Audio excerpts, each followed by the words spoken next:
ఇప్పుడు పిల్లల కోసం వెళ్ళిన వాళ్ళకి స్పర్మ్ తీసి వేరే వాళ్ళకి పెట్టడం అన్ని జరుగుతా ఉంటే ఇన్సైడ్ ఇలాంటి అంటే వాటిని చేంజ్ చేసేయడం కూడా జరుగుతాయి మిస్టేక్స్ అనేవి. అనెథికల్ గా చేసేవాళ్ళు ఏ రకంగా అన్నా చేయొచ్చు. మిస్టేక్ అనడానికి లేదది. మిస్టేక్ అవ్వడానికి అవకాశాలు అంటే అవ్వకుండా ఉండటానికి చాలా చెక్ పాయింట్స్ ఉంటాయి.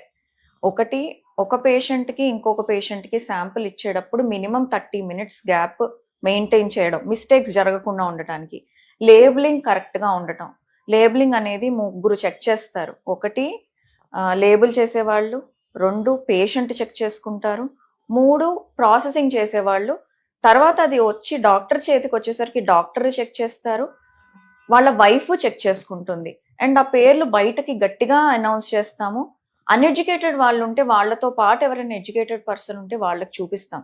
సో ఇన్ని చెక్ పాయింట్స్ ఉంటాయి శాంపుల్ మారకుండా ఉండటానికి, మిస్టేక్ జరగకుండా ఉండటానికి అనేది ఇన్ని చెక్ పాయింట్స్ ఉంటాయి. ఇవన్నీ దాటి కూడా జరిగింది అని అంటే అది మిస్టేక్ అనలేము, ఇంటెన్షనల్ గా చేయడమే అవుతుంది అది. సో వాళ్ళ సక్సెస్ ని హైప్ చేసుకోవడానికి కానివ్వండి, మాకు బాగా రిజల్ట్స్ వచ్చాయని చెప్పడానికి కానివ్వండి, వాట్ ఎవర్ రీజన్స్. సో అలా